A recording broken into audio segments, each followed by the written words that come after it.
And that's going to show me a sequence of autonomous system numbers and tell me how my router thinks to get to that prefix. Which organizations am I traversing to get there? So the first one is the shortest path because there's only one AS in the AS path, 32934, which happens to be Facebook. So that's the ASN of Facebook. And what this tells me is that OpenDNS, or at least this router, is directly connected to Facebook over the Internet Exchange. So obviously, this router is going to prefer that path in normal circumstances. Then the alternative, so let's say that link goes down. The alternative is the green one. And you can see there are 3 ASNs in that path. The one on the right-hand side, again, is the same as the one above. So it starts with the Facebook AS, so that, again, is 32934. Then it shows 1221 and 4637. So this tells me that my router is connected to 4637, which is, in this case, Telstra International, which is connected to 1221, which is Telstra Domestic, which is a different organization, which is then connected to Facebook. And then the last one starts with 2914, that's NTT. NTT sends it to NTT Australia, which sends it to Telstra, which then sends it to Facebook. Anyway, so this shows you that the router has multiple options, and it determines its path based on the AS path length by default. So there's all kinds of interesting things that you can infer from this by just looking at an AS path. You can see who originated the prefix by looking at the rightmost ASN. You can see how we learned it by looking at the leftmost one. And then you can learn something by the relationships. By looking in this path, you can see that, and in this case, Facebook is connected directly to Telstra, probably pays Telstra for transit connectivity, and the same with NTT. So there's all kinds of interesting things you can do. Okay, so I think that's sort of the introduction into routing on the internet, how that works, and what that looks like. So now let's take a look at some examples where it didn't quite work as expected, at least not by most of us. So let's talk Bitcoin. I'm sure we already talked quite a bit of Bitcoin. Bitcoin's popular nowadays. Everybody wants to be in Bitcoin. There's lots of money to be made and lost, depending on when you got in. But there's also lots of Bitcoin mining farms. And this is an example of a company called Megabit, Megabit Power in Washington State. They literally have thousands and thousands of boards working on mining Bitcoins. And altogether, they're trying to solve this complex mathematical puzzle. And every now and then they find the answer and they get some reward for it. Lots of people do this. This is an example of a 5 megawatt farm in Thailand. Didn't work out so well for them. It caught on fire. Millions of dollars in hardware went up in flames, and apparently they had no insurance. But either way, I think what I'm trying to say is lots of people are trying to get into this, but not all of us have the money or resources to actually start a Bitcoin farm. So what you do when you don't have your own data center, your own hardware, well, you can do the same as we all do in our enterprises or in home. You go to Amazon or you go to DigitalOcean, and you use their CPUs to do the calculations, and as long as the rental price is lower than the money you can make with it, it all works out. And this is sort of where this story starts.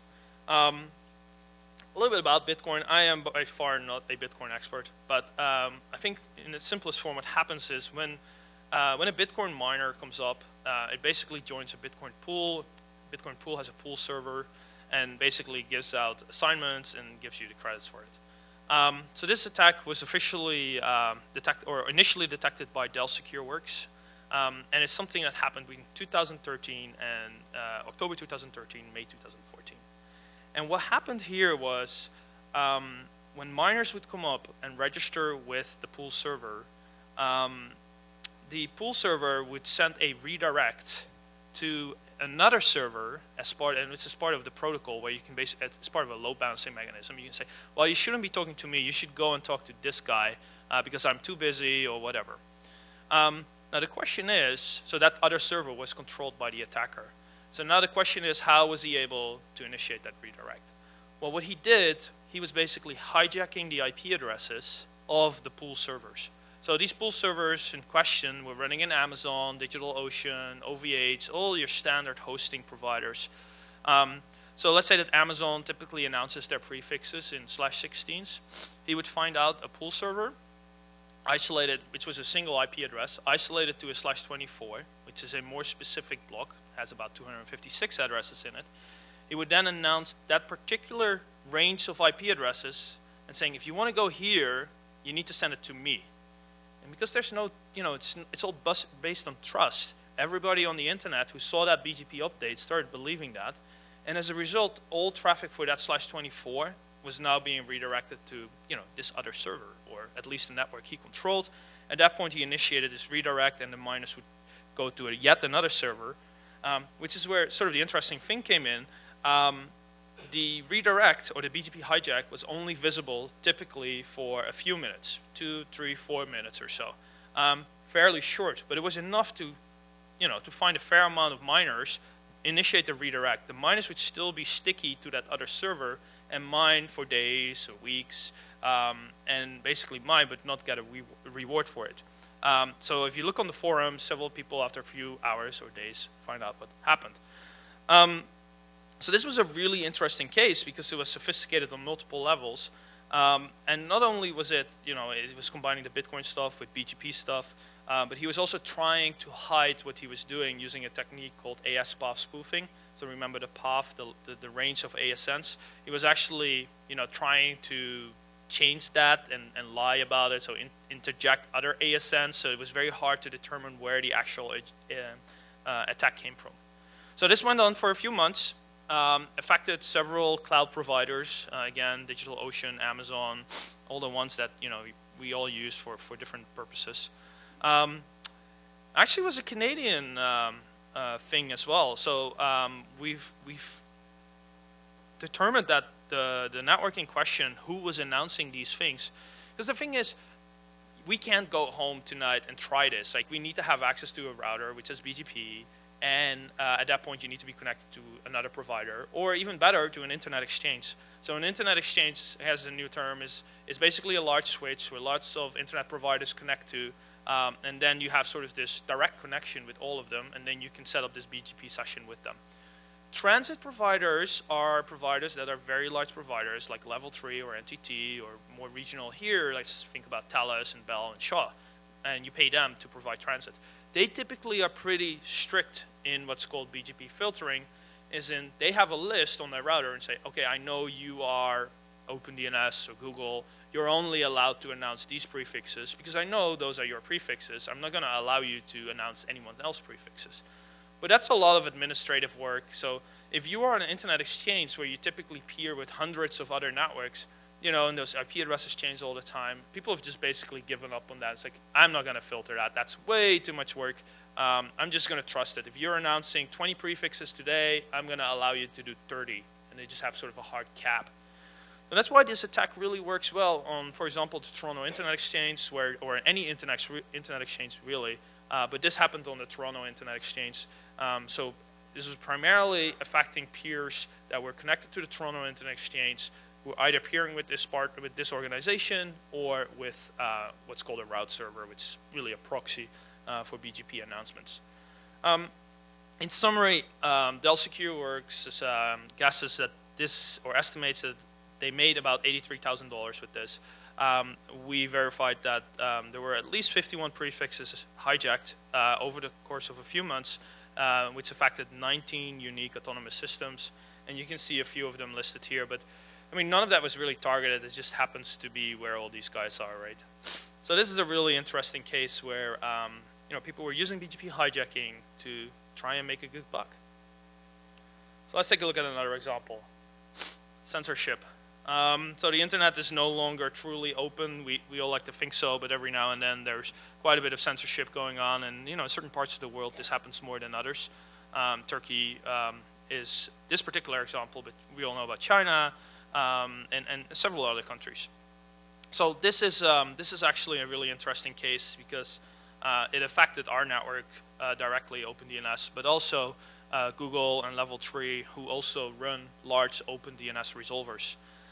So what happened here, it was election time in Turkey, so March 28 till March 30, which is about exactly a year ago now. And there was some stuff on YouTube and Twitter that the Turkish president didn't like, and basically ordered his government to block both YouTube and Twitter for the whole country.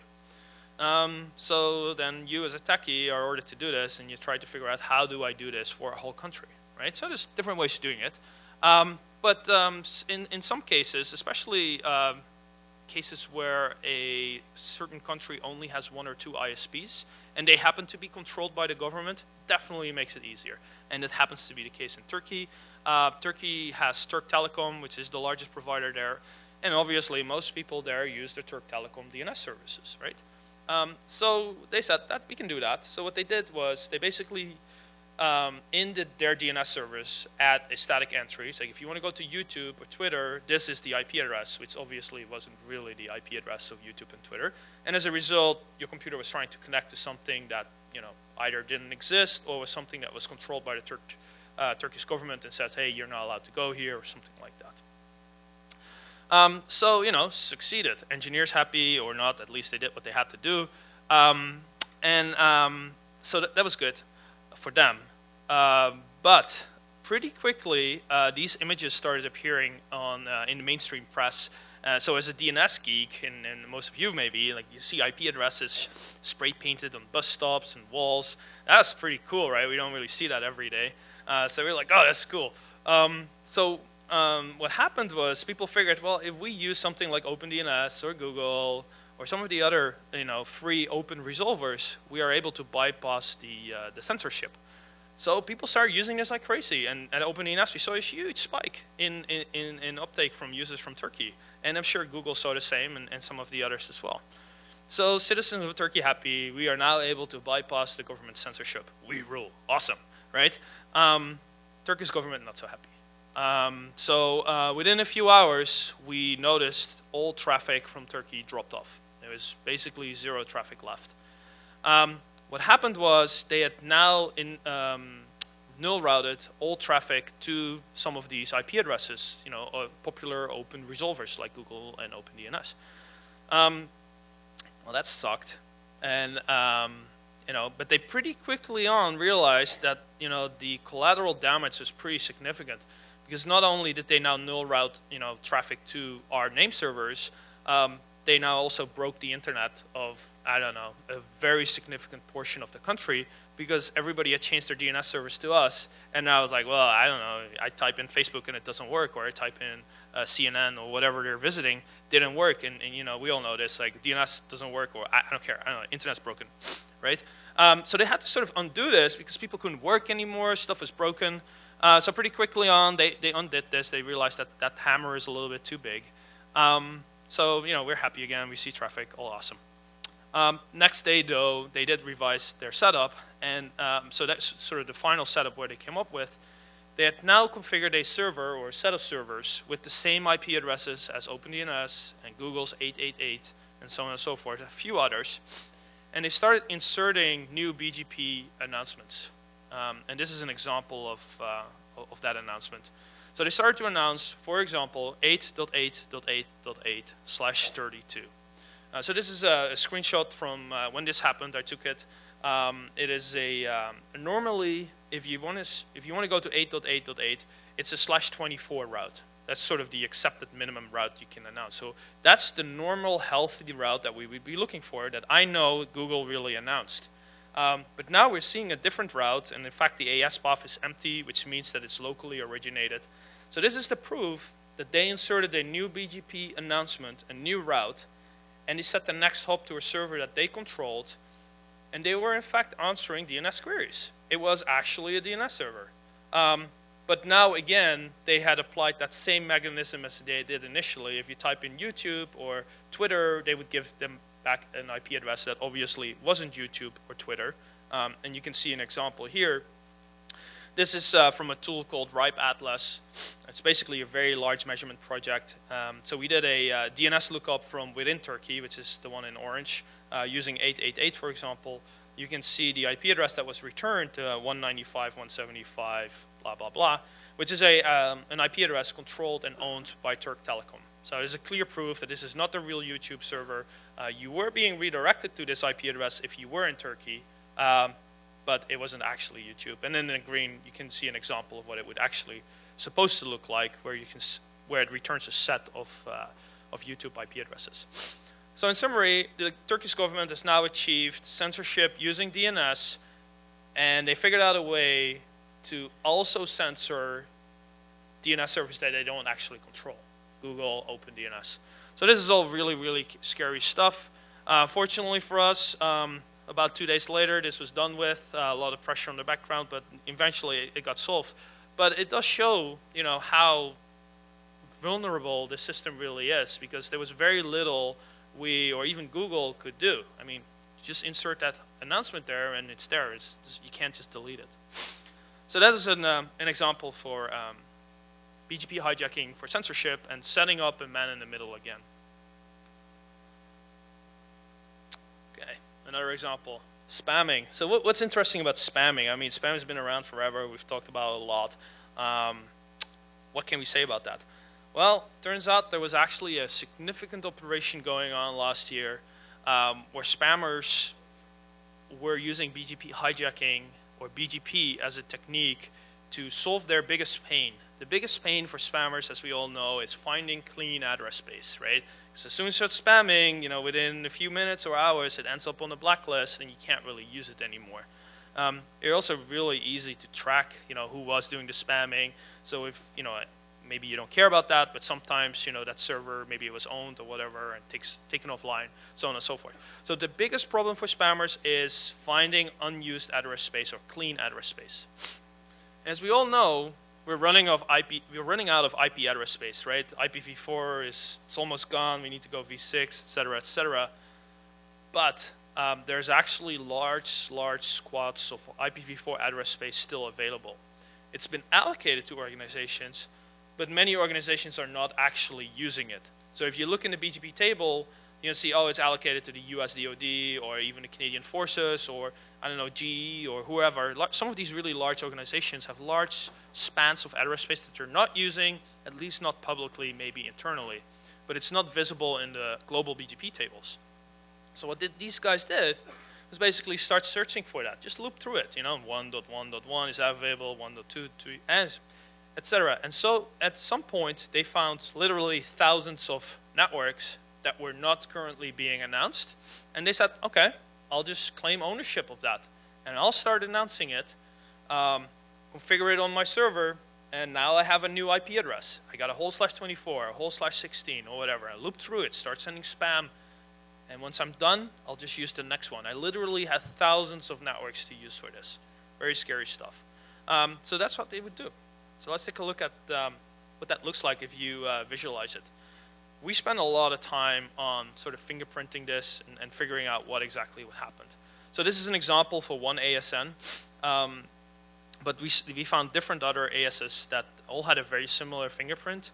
Initially, we assumed they were all different operations, sort of using the same technology. Later on, we found out there was actually actually two organizations behind it. But what you're seeing in this graph or in this visualization is basically on the bottom line you see the timeline. On the vertical line you'll see the basically list of prefixes, and the green line is the lifetime of the announcement of a prefix. So what you can see here is a very clear fingerprint where spammers would start to announce the address space 8 prefixes at a time for a few hours, stop it, and immediately start a new batch of 8 prefixes. And sometimes that would be a few hours, sometimes it would be 2 days, depending. I don't really know what's going on, but if you visualize it, it's very, very clear that a new cycle of announcements would start.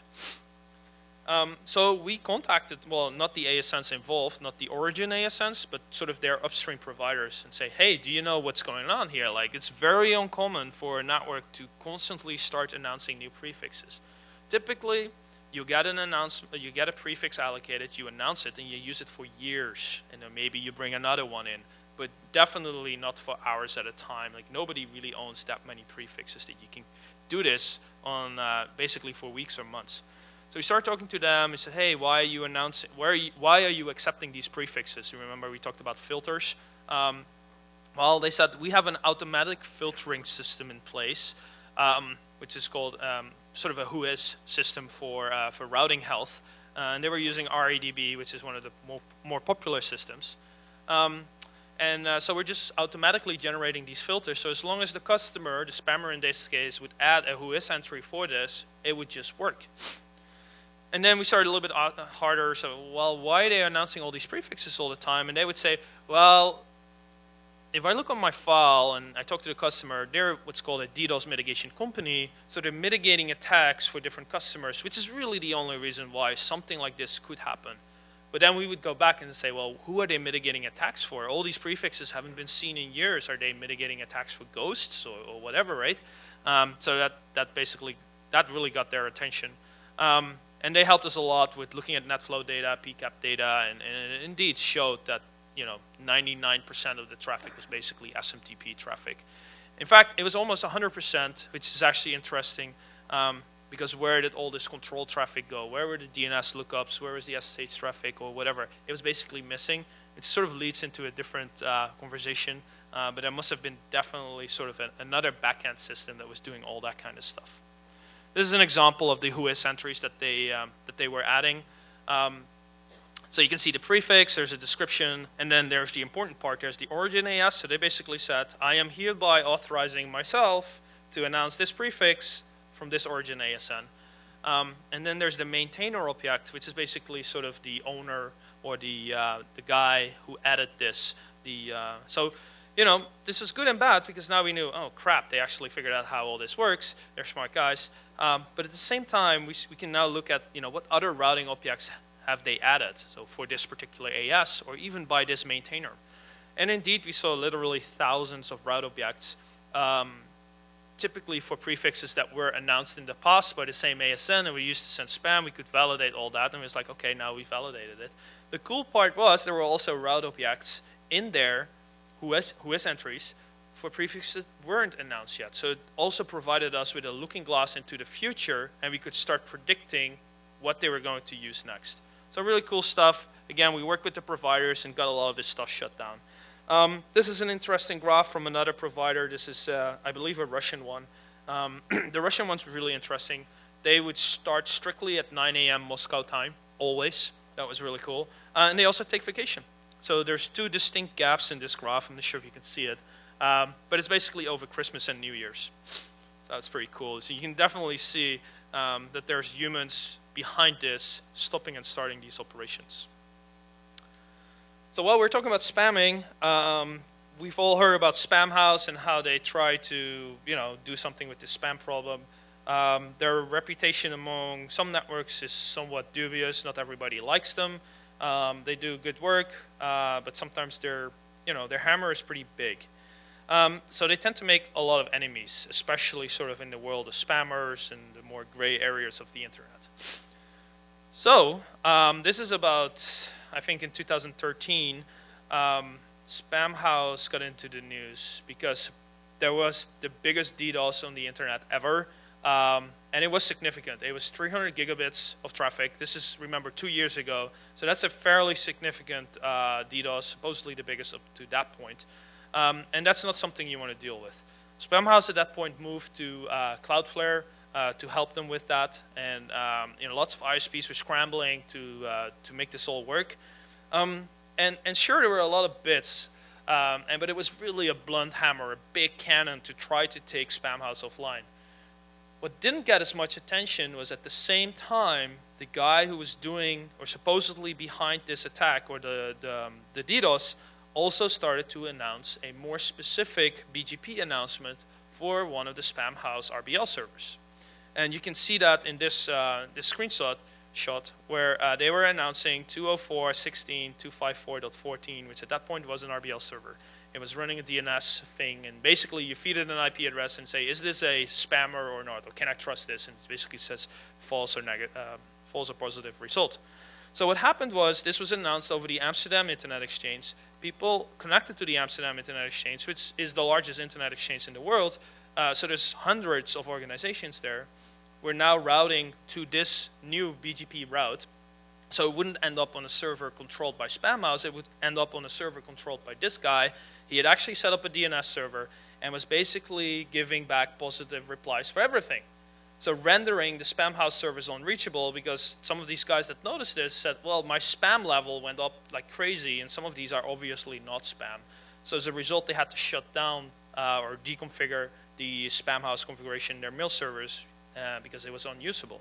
So that's sort of another, DOS service, really.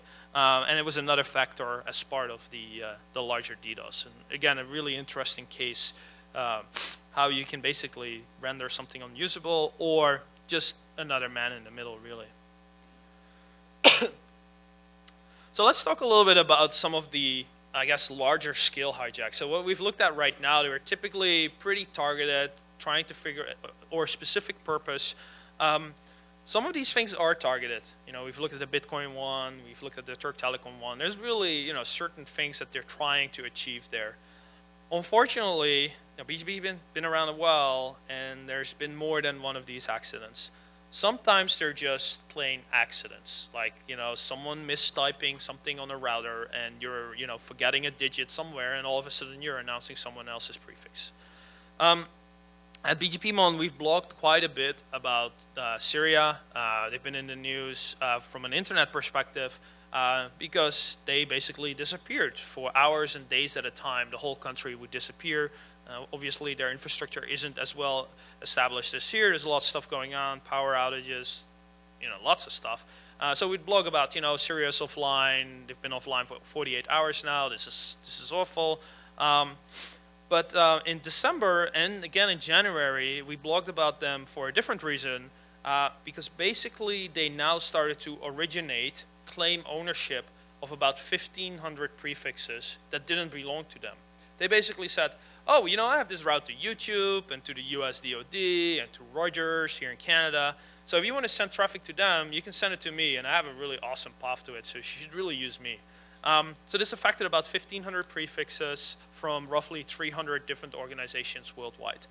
The lifetime of this event was typically a few minutes, but some of them tended to last for a little bit longer.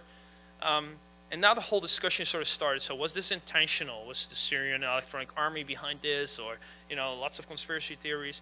Or was it just an engineer that mistypoed something, which is just as likely? We've seen many of those cases.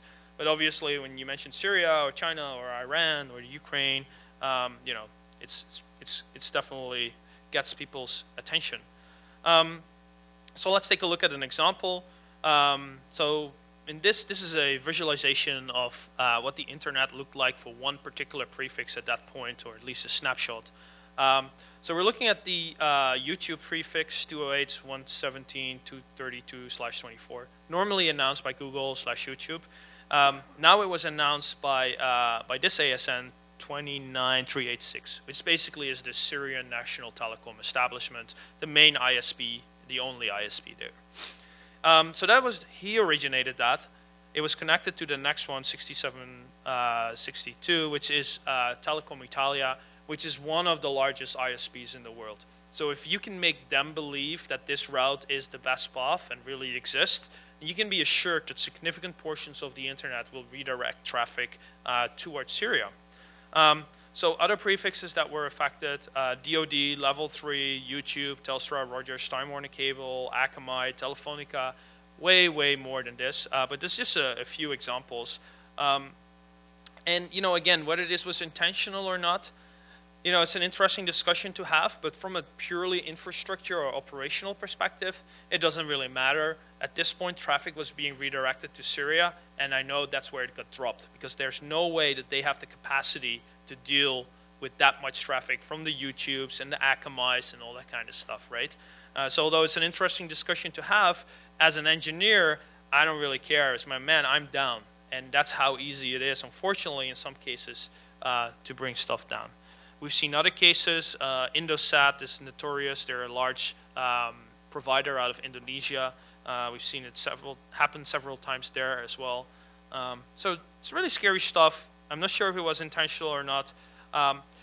What I will say, though, is it's very easy to hide stuff here as well. Similarly with a DDoS, where people get DDoS and actually some other malicious activity is going on, and it's just a distraction. Same could happen here, right? I could hijack 8,000 prefixes, but I'm only really interested in one. At that point, it's hard to figure out which one I am really targeting and which ones are just noise. But again, we can just look at the data. Can't really see what the intent was here. So one other example, this is a little bit more advanced. It's actually almost the same, but in this case, you're not really re-originating the prefix. You're not claiming ownership, but you're saying, okay, so this is an example from Cloudflare. Cloudflare went down, or had a significant outage in October 2014. I'm not sure if everybody knows what Cloudflare is. It's a very large sort of content delivery network. Some really, really large networks run on it. So if they go down, a significant portion of the popular websites go down. They had an outage affecting many, many of their users in October. Turned out that a provider in Colombia, or I think it was Colombia, basically said, okay, I have this route to Cloudflare. I've learned it through my provider, and now I'm going to re-announce it to my other provider, basically saying, oh, okay, I learned this path, and I'm going to share it with the world. And so the rest of the world can send all this traffic to me. And you can trust me, I will send it back. That's perfectly fine, but it has to come through me. Now, typically, these things are an accident. They're just a leak, a filter that disappears somewhere, or a filter that isn't configured correctly.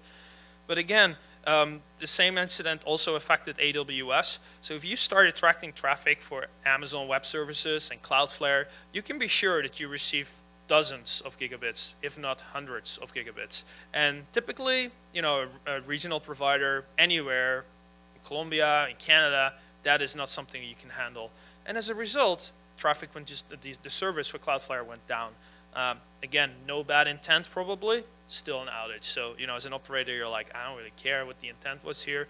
I'm down, and we need to fix this.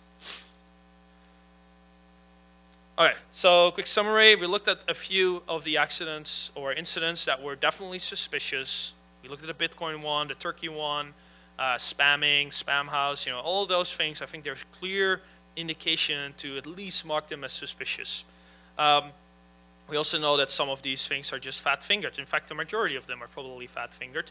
And then you can argue about if that matters or not, but still it will cause outages.